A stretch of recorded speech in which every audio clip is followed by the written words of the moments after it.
देखो आगे, critical angle and total internal reflection.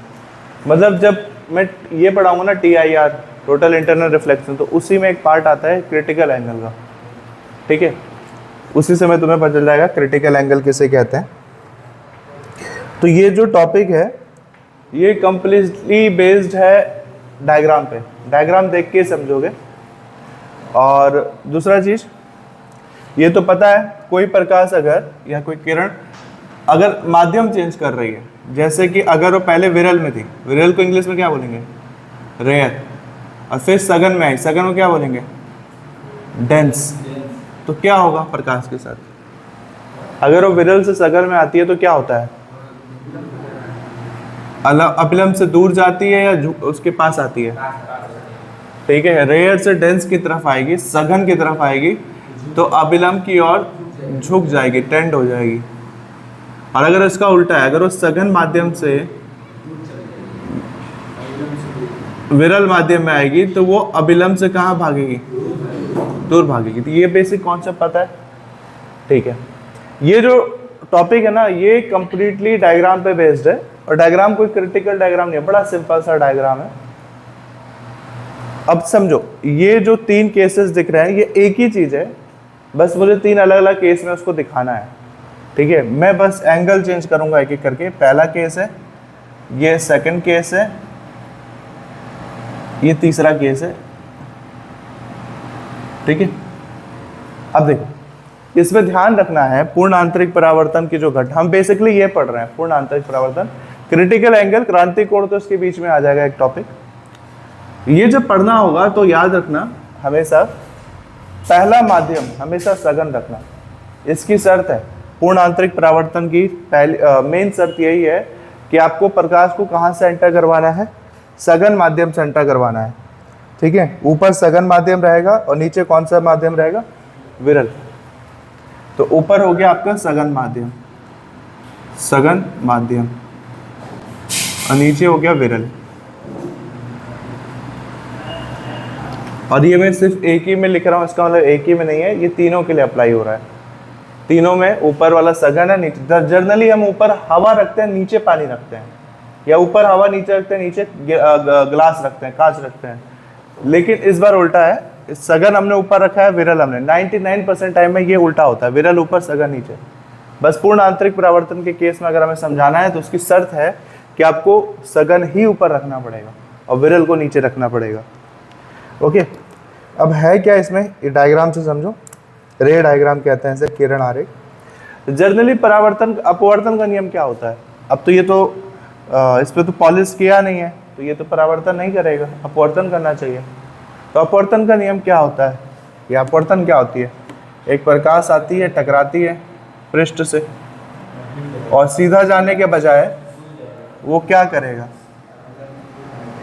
सघन से विरल जा रहा है, डेंस से रेयर में जा रहा है, तो अभिलंब से दूर चला जाएगा।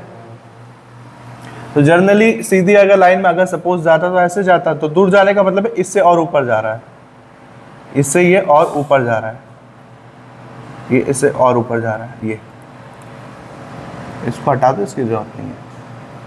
बहुत सिंपल टॉपिक है ये, समझ में आ गया।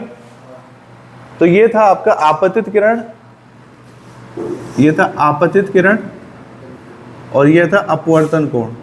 ये आपतन कोण आई और अपवर्तन कोण आई।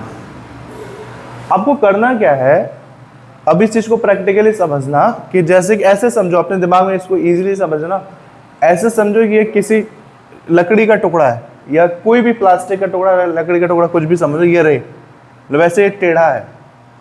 तो क्या होगा जनरली, अगर आप इसको नीचे करते जाओगे तो ये क्या होते जाएगा, ऊपर जाएगा। प्रैक्टिकली सोचोगे तो मिलेगा यही जवाब। कैसे, जैसे ये है ना, 2 है प्रकाश, इधर समझाता हूँ।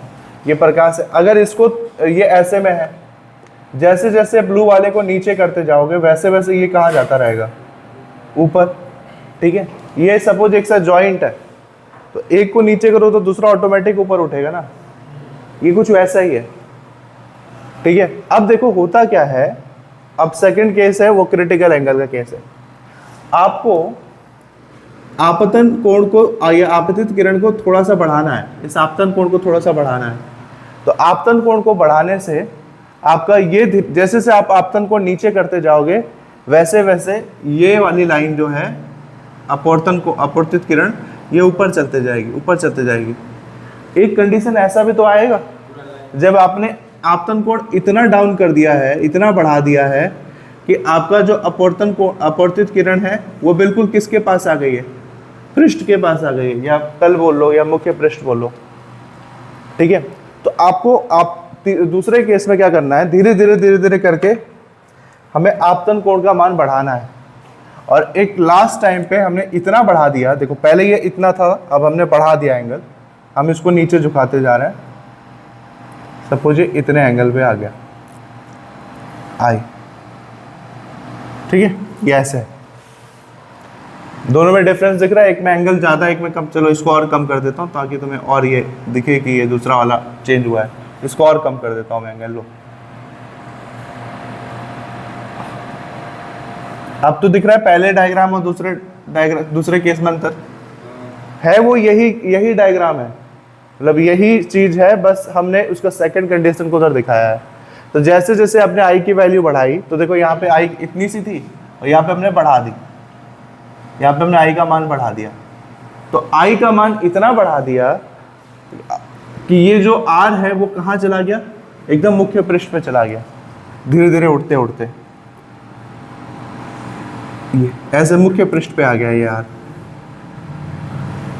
एंगल मैंने हमेशा कहा किसके बीच नापते हैं, अभिलंब और प्रकाश के बीच में।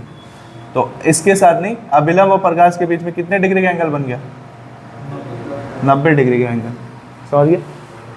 यहीं से कॉन्सेप्ट आता है क्रिटिकल एंगल का। तो वह आपतन कोण, यह आपतन कोण है ना, जिसकी वजह से अपवर्तन कोण कितने डिग्री हो जाता है, 90 डिग्री हो जाता है, उसी आपतन कोण को क्या बोलते हैं, क्रांतिक कोण कहते हैं। तो इस आई को ना, जब ये आर 90 डिग्री हो जाए तब आई को हम क्या किसी से दिखाते हैं, सी से दिखाते हैं। What is C? C is critical angle, क्रांतिक कोण। क्या है, सिंपल सा, वह आपतन कोण जिसके कारण अपवर्तन कोण 90 डिग्री हो जाता है, क्रांतिक कोण कहलाता है। तो क्रांतिक कोण कुछ अलग चीज नहीं है, क्रांतिक कोण आपतन कोण ही है, क्रांतिक कोण आपतन कोण ही है, लेकिन तब जब आर कितने डिग्री हो जा रहा है, 90 डिग्री। तो ये डेफिनेशन याद रहेगा। क्रांतिक कोण क्या है, वह आपतन कोण, क्रांतिक कोण वह आपतन कोण है जिस पर अपवर्तन कोण कितने डिग्री हो जाता है, 90 डिग्री हो जाता है। तो उस केस में हम इसको आई से ना दिखा, किससे दिखाते हैं, सी से। आई की वैल्यू है, जैसे इधर आर को 90 से दिखा, मतलब आर बराबर 90 डिग्री है, इधर आई बराबर क्या हो गया, सी, क्रिटिकल एंगल। अब इसको एक स्टेप और अहेड, इसके आगे सोचो जरा।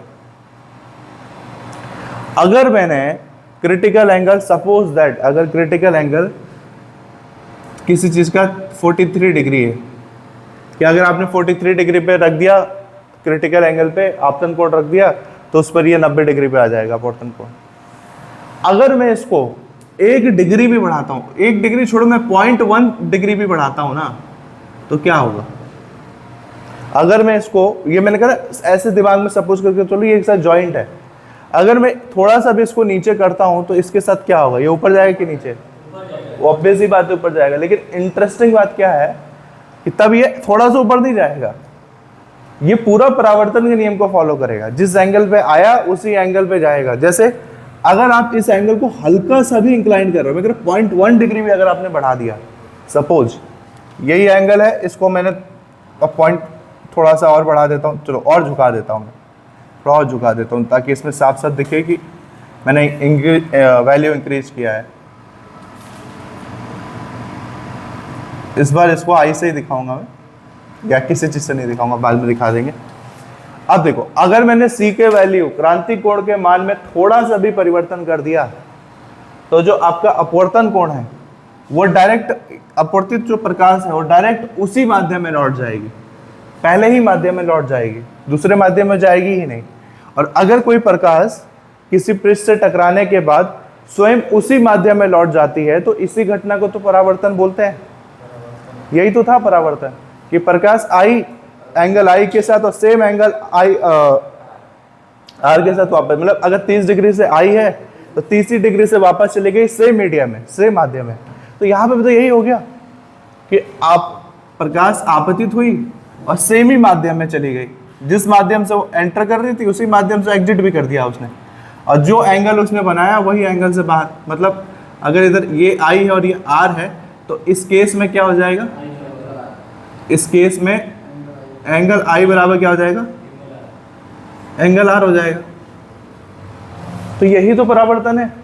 लेकिन परावर्तन के केस में हम परावर्तक पृष्ठ लेते हैं यहाँ पे, जबकि यहाँ पे परावर्तक पृष्ठ नहीं है, यहाँ पे अपवर्तक पृष्ठ है, एक ट्रांसपेरेंट है, फिर भी वो परावर्तन कर रहा है। तो इसी घटना को क्या कहा जाता है, पूर्ण, क्या पानी से मतलब वो, हाँ डिपेंड करता है क्रांतिक कोण। अगर तुम किसी भी मीडियम में अगर तुमने क्रांतिक कोण को समझ लिया कि उसका क्रांतिक कोण कितना है, तब आप इस एंगल को प्राप्त कर सकते हो। बस क्रांतिक कोण नहीं पता चलता है इतनी आसानी से। तो ये एंगल ये हो गया आपका आपतन कोण, परावर्तन कोण। तो इसी घटना को क्या बोला जाता है, पूर्ण आंतरिक परावर्तन।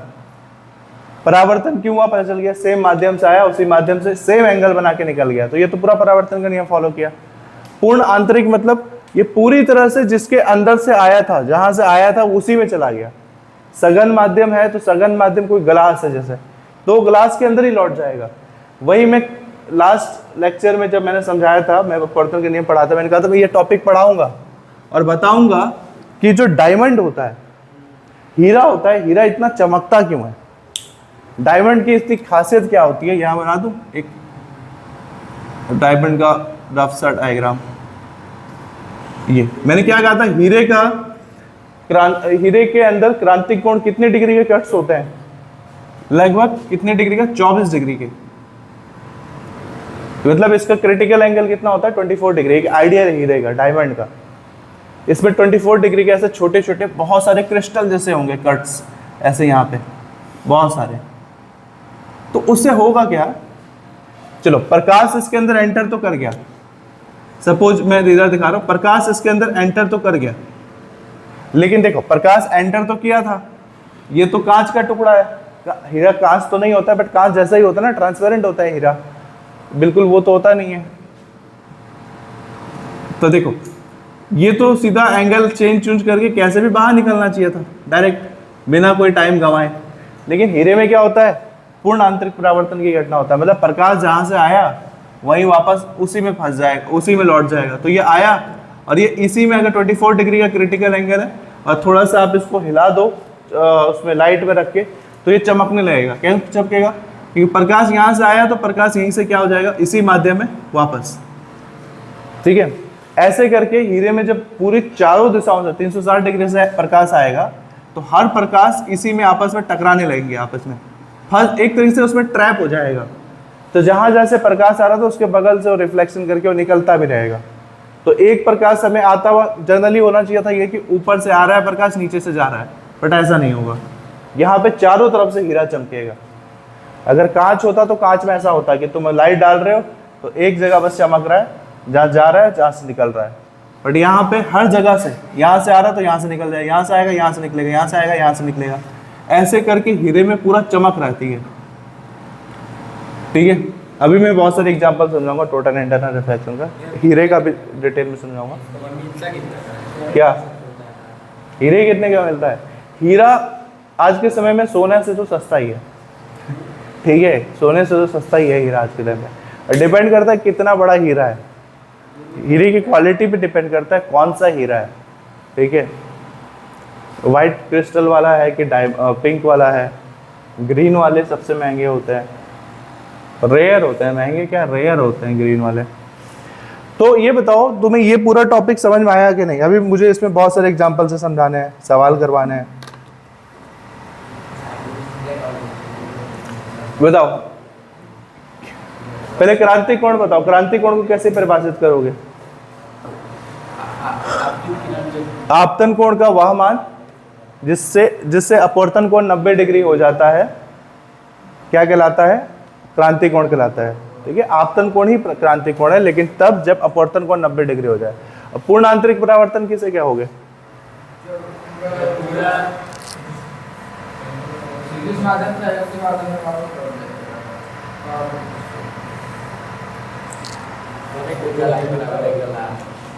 क्रांतिक कोण के मान में वृद्धि करने पर, जब तक इसकी वैल्यू हल्की सी बढ़ाओगे नहीं तब तक वो कहाँ होगा।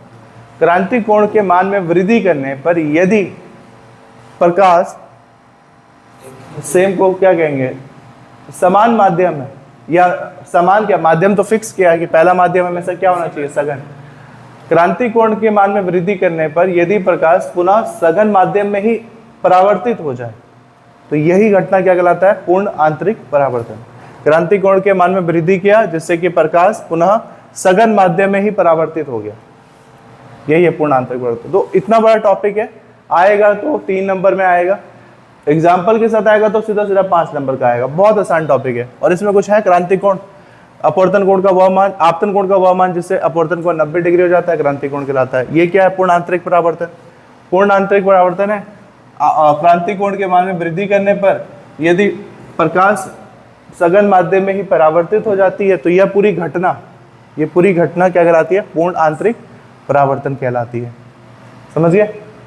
ठीक है। अब इस पे फॉर्मूले भी होते हैं, जैसे क्रिटिकल एंगल को सी से दिखाते हैं। स्नेल का नियम पढ़ा है, sine i upon sine r बराबर नियतांक, वैसे इसका भी एक फॉर्मूला होता है क्रिटिकल एंगल का, उसको इसके बाद बता दूंगा। पहले इतना बताओ समझ में आया कि नहीं? ठीक है, अगर आ गया है तो पहले एक काम करो, पहले डायग्राम बनाओ, ठीक है, उसके बाद हम लिखने का काम करेंगे।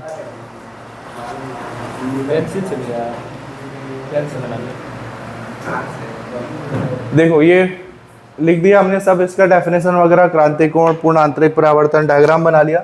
अच्छा, डायग्राम में बाद में एक और काम कर लेना, ऐसे तो मैंने सी लिखा ही है, फिर भी अगर समझ में ना आए सी का मतलब क्या है तो कहीं लिख देना क्रिटिकल एंगल, बट मतलब अगर पता है तो मैं सी का मतलब तो कोई दिक्कत नहीं है। ठीक है, अब ये सब हो गया ना। अब फॉर्मूले पे थोड़ा आते हैं। इसमें एक फॉर्मूला होता है, अपवर्तनांक और क्रांतिक कोण के बीच रिलेशन देखा। क्रांतिक कोण कौन होता है, सी, ठीक है, तो अपवर्तनांक कौन होता है, एन, एन से दिखाते हैं अपवर्तनांक को, एन, और क्रांतिक हो गया सी, क्रांतिक कोण। इसके बीच हमें संबंध का मतलब होता है कि ऐसा फॉर्मूला डिराइव करना है जिसमें एन भी आए और सी भी आए। ठीक है, तो शर्तें भी हमने लिख ली थी कि प्रकाश हमेशा सघन माध्यम से ही कहा जाना चाहिए, विरल माध्यम में, ये इसकी शर्त है। तो अभी क्या करना है, क्रांतिक कोण और अपवर्तनांक में संबंध पढ़ना है। तो देखो संबंध क्या होगा एन और सी के बीच। एक सिंपल सा हमने अपवर्तन में स्नेल का नियम पढ़ा है, स्नेल का नियम पढ़ा है। मैं पहले ऐसे समझा देता हूँ। मान लो कि हम विरल माध्यम को 1 से दिखा रहे हैं, ये विरल माध्यम है, इसको 1 से दिखा रहे हैं, और सघन माध्यम को किसी से दिखा रहे हैं, 2 से दिखा रहे हैं, सपोज दैट। ठीक है, विरल को 1 से, सघन को 2 से। मैं इसको मिटा देता हूँ, इसकी जरूरत नहीं है, हेडिंग लिखी थी है सबने। ठीक है, तो यदि विरल माध्यम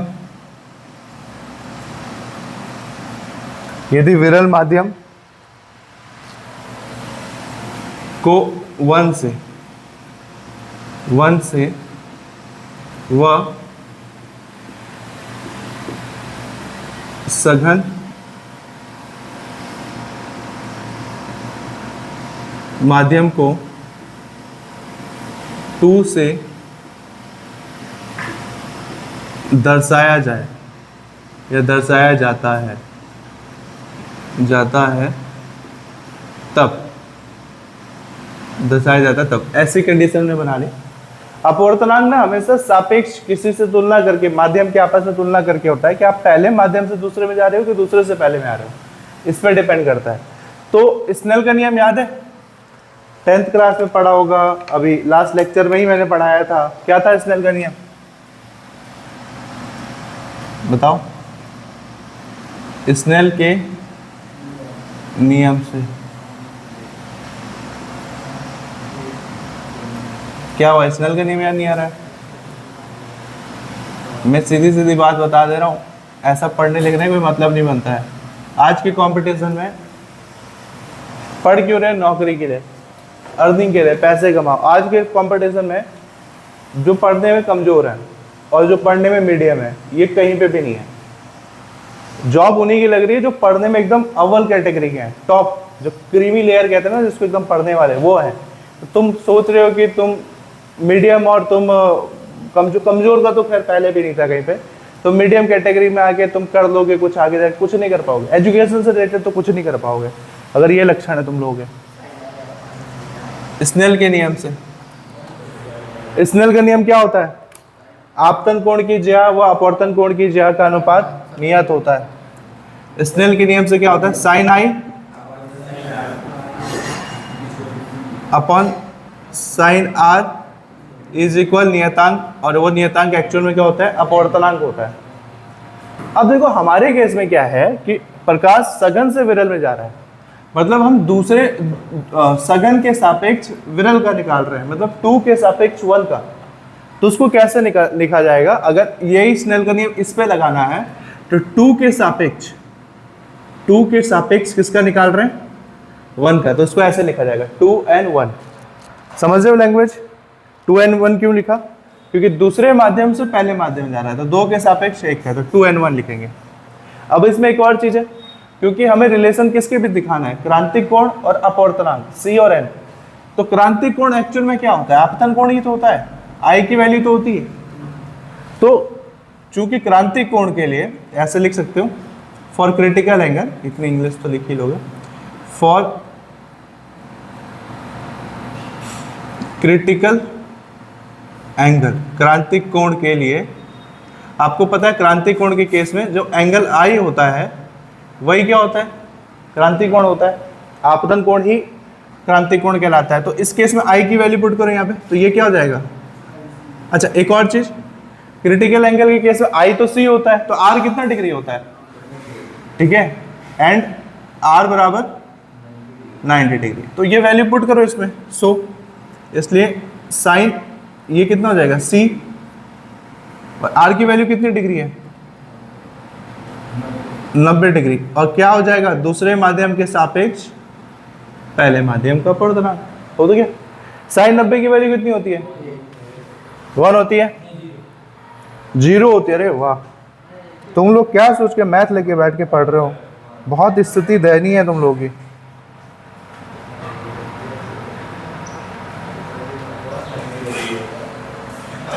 तुम्हें साइन 90 में कंफ्यूजन हो रहा है कि क्या है? तो 1 हो गया, साइन C बराबर कितना हो गया? 2n1। यही फॉर्मूला है क्रांतिक कोण का।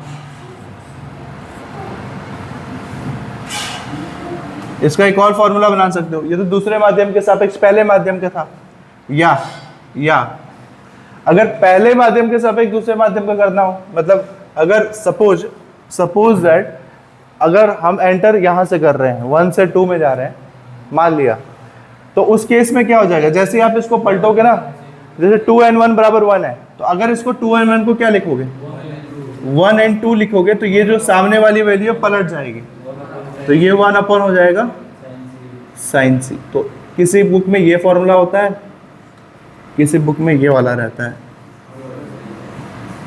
हालांकि मैक्सिमम बुक में ना ये वाला फॉर्मूला होता है जो मैंने बाद में डिराइव किया, 1n2 बराबर 1। दोनों एक ही चीज़ है, बस तुम्हें मतलब समझना है कि ये इसमें सारा गेम ये है कि दूसरे से सापेक्ष पहले में जा रहे हैं कि पहले से सापेक्ष दूसरे में। ये भी है कि पहला किसको माना, दूसरा किसको माना है। जनरली हर जगह ऑप्टिक्स में पहला विरल को ही मानते हैं, ठीक है, पहला माध्यम। कंपल्सरी नहीं है बट मानते हैं लगभग हर जगह। तो ये आपका एक छोटा सा डेरिवेशन था। डेरिवेशन क्या था तो शुरू होने से पहले खत्म हो गया। किसके बीच रिलेशन दिखाया इस डेरिवेशन ने? क्रांतिक कोण, क्रांतिक कोण किस चीज से दिखाएंगे? C व अपवर्तनांक, अपवर्तनांक किस चीज से दिखाओगे? N। इसके बीच हमें रिलेशन चाहिए था। रिलेशन का मतलब ही होता है फॉर्मूला। हमें एक ऐसा फॉर्मूला चाहिए था जिसमें कि क्रांतिक कोण C और अपवर्तनांक N हो। तो ये हो गया C और ये हो गया N। ये आ गया आपका आंसर। तो इसको नोट डाउन कर लेना, इसके बाद मैं अनुप्रयोग पे आता हूँ, ठीक है। हेडिंग तो लिखा हुआ है, यहाँ से उतार लो, यदि विरल माध्यम और लिखना हो तो इसको भी लिख देना है यहाँ पे, सी को क्रिटिकल एंगल। देखो आगे हमने क्रांति कोण पढ़ लिया, पूर्ण आंतरिक परावर्तन पढ़ लिया, उसकी शर्त पढ़ लिया, फॉर्मूला देख लिया, सब देख लिया। अब लास्ट टॉपिक बस रह गया इसमें, इसके एप्लीकेशन, अनुप्रयोग। मतलब ये पढ़ रहे हैं तो ये कॉन्सेप्ट यूज कहाँ कहाँ होता है। तो मैंने बस थोड़ा सा कुछ एग्जांपल लिया है जो आगे ड्रॉ किया हुआ है बोर्ड पे। ज़्यादा डीप में नहीं जाना है क्योंकि सबका कॉन्सेप्ट सेम ही है। बस मुझे समझाना है कि इसमें पूर्ण आंतरिक परावर्तन आखिर फॉलो कैसे हुआ, मुझे बस ये समझाना है।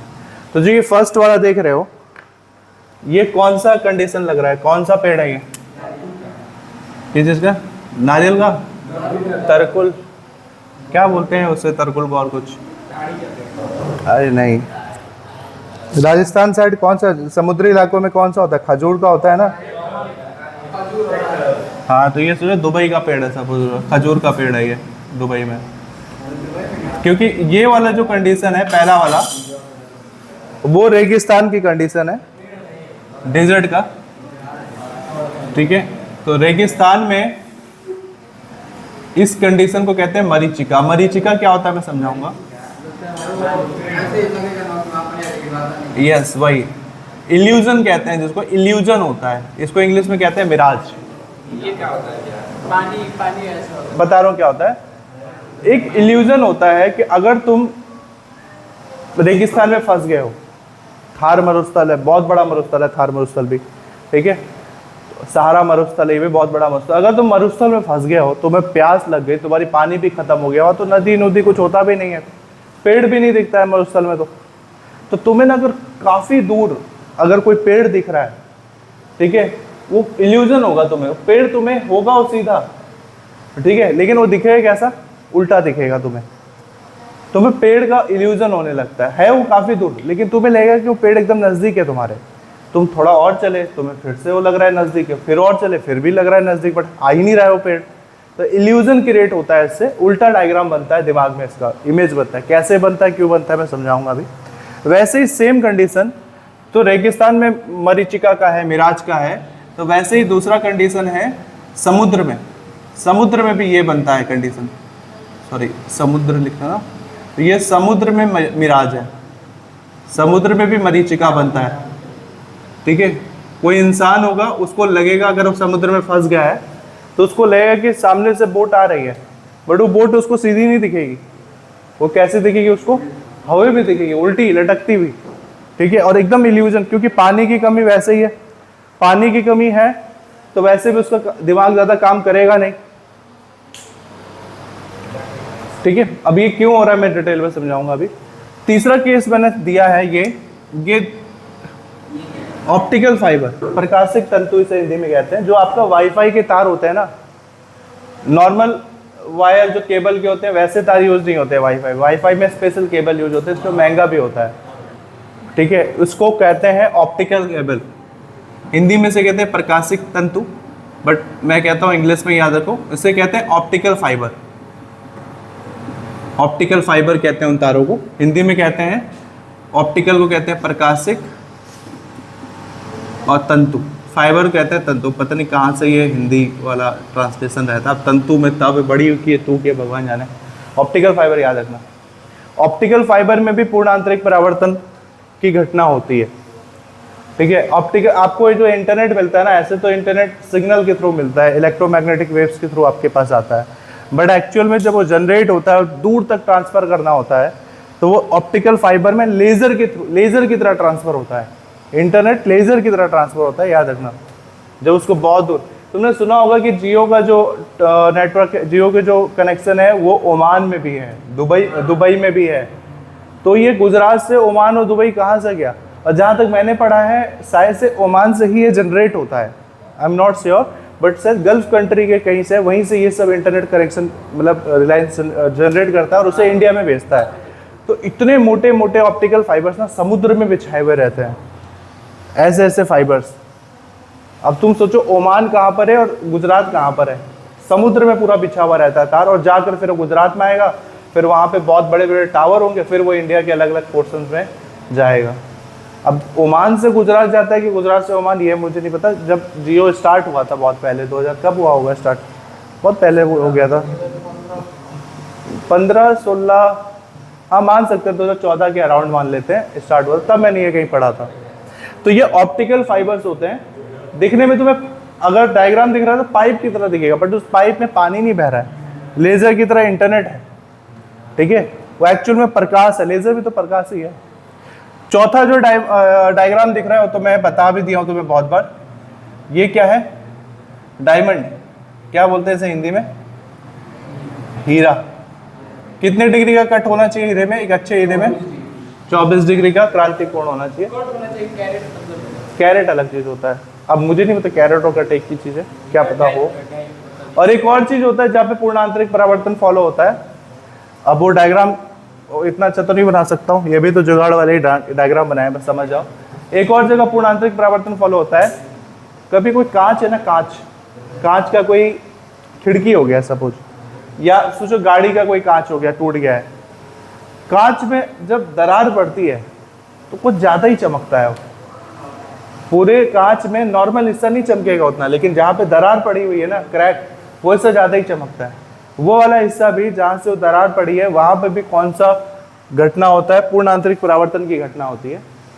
इतनी डिटेल में नहीं जाना है, बस इसका समझ लो क्या हो रहा है, ठीक है। बाकी सब एग्जाम्पल के रूप में याद रखना, रेगिस्तान में मरीचिका, समुद्र में मरीचिका, प्रकाशिक तंतु में, हीरे में, फिर टूटे कांच में पड़ी दीवार, दरार में, क्रैक को क्या बोलेंगे, दरार में, ये सब का मतलब ये घटना फॉलो होती है। अब पहली वाली केस में देखो ये कैसे फॉलो करेगा। अच्छा, पूर्ण आंतरिक परावर्तन के लिए प्रकाश का कैसे माध्यम से आना जरूरी है, सघन माध्यम से। और कैसे माध्यम में जाना जरूरी है, विरल में। तो सघन से विरल में, फिर क्रांति कोण बढ़ाओगे, फिर उसी माध्यम में वापस लौट जाएगा। कुल मिला के प्रकाश का सघन से एंटर करना जरूरी है। तो प्रकाश सघन से कैसे एंटर कर रहा है यहां समझो। अब ये रेगिस्तान है, रेगिस्तान है, ऊपर सूरज है। अब सूरज तो होगा ही ना, उतना तेज वहां गर्मी होती है। अब होता ही है ना, ये अपने भी लाइफ में प्रैक्टिकली समझ लो, जो गर्म हवा होती है वो वजन में ठंडी, वो वजन में हल्की होती है। याद रखना, जितनी जो एयर होगी वो जितना ज़्यादा गर्म होगा, हॉट एयर जिसे कहते हैं, वो उतना हल्का होता है। और जितनी जो भारी हवा होगी वो ठंडी होगी, ठीक है। एसी नीचे क्यों नहीं लगाते हैं, ऊपर क्यों ही लगाते हैं, कभी सोचा है? एसी को ऊपर ही क्यों लगाते हैं, एकदम दीवार के ऊपर कोने में किसी साइड, या ऊपर साइड ही क्यों लगाते हैं? ठंडी हवा नीचे आए। एसी इसलिए लगाते हैं क्योंकि एसी का काम ठंडी को ठंडी करना थोड़ी नहीं है, एसी का काम है गर्म को ठंडी करना। तो जो गर्म हवा है वो हल्का होने की वजह से कहाँ चला गया, छत के साइड। तुम ऐसे फील करो, और गर्मी के समय में ऐसे फील करो, एक छत के आसपास कभी हाथ अपना ऐसे करना, कितनी गर्मी फील होगी, ठीक है। करकट के तो बहुत ही ज्यादा होता है।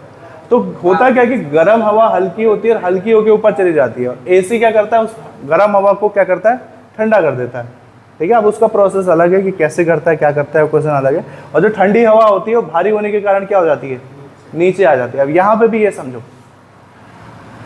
यहाँ पर क्या है ना, रेगिस्तान में ऊपर से तो धूप आ ही रहा है, नीचे से क्या है, रेगिस्तान में रेत होगा ना, बालू रेत जो भी होगा, जो भी कहो। अब बालू की वजह से ये जो बालू है वो अलग गर्म हो रखा है। शुरू में आया तो चलो धीरे धीरे अब समझ कर लो कि दोपहर के 2 से 3 बज रहा है, तुम घाट पे गए हो, तुम यहीं का बयासी का घाट कोई भी ले लो, अपने नदी किनारे का घाट जहाँ पे बालू बहुत ज़्यादा होगा। अब 2 से 3 बजे ऊपर से तो गर्मी तुम झेल ही रहे हो, नीचे से भी ये जो रेत है ना वो क्या करता है, अपनी हीट छोड़ने लगता है, ठीक है, अपनी हीट छोड़ने लगता है। ये इसे एल्बिडो कहते हैं ज्योग्राफी की लैंग्वेज में, जब ऐसे होता है कुछ, तो उस कंडीशन में ज़्यादा ही गर्मी लगती है। तो ऐसे केस में ना, तो ये वाला एयर होगा जो रेत के नज़दीक होगा या ज़मीन के नज़दीक होगा, ये वाला एयर बहुत ज़्यादा गर्म हो जाएगा। ये वाला जो एकदम नज़दीक है ज़मीन के, ये क्या हो जाएगा, बहुत ज़्यादा गर्म हो जाएगा, हॉट हो जाएगा, ठीक है। क्यों होगा गर्म, समझ रहे हो क्यों होगा ये गर्म? क्योंकि नीचे से रेत है, ऊपर से तो धूप आ ही रही थी, नीचे से रेत भी अपना ट्रांसफर करना स्टार्ट कर दिया, रिफ्लेक्ट करना स्टार्ट कर दिया, हीट को तो उत्सर्जित करना शुरू कर दिया, तो वो डबल गर्म। तो इसकी तुलना में ऊपर की जो वायु है, इसकी तुलना में ऊपर की जो वायु है अपेक्षाकृत क्या हो जाएगी, है तो वो भी गर्म, लेकिन यहाँ पे तुलना करना है, तो नीचे की तुलना में ऊपर की वायु क्या हो जाएगी, ठंडी हो जाएगी। ये सही बोल रहे हैं हम?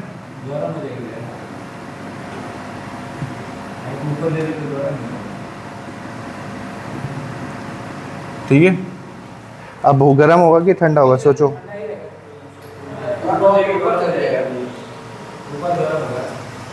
हाँ अभी देखो पहले, ठीक है, नहीं ऐसा ही होगा। ऊपर मैंने क्या बोला था, नीचे से वो ऊपर जाएगा। अभी मैं वो कंडीशन ही नहीं कह रहा हूँ क्यों नीचे से ऊपर गया, अभी मैं कह रहा हूँ अभी वो बन रहा है वो कंडीशन, ठीक है। अभी वो नीचे से ऊपर गया नहीं है, गर्म वायु मतलब हल्की के ऊपर नहीं गई है, तो अभी वो कंडीशन बन रही है, गर्मी एकदम बढ़ी हुई है। तब क्या होगा, इसके नज़दीक वाली वायु क्या हो जाएगी, गर्म, और ऊपर वाली क्या हो जाएगी, अपेक्षाकृत ठंडी।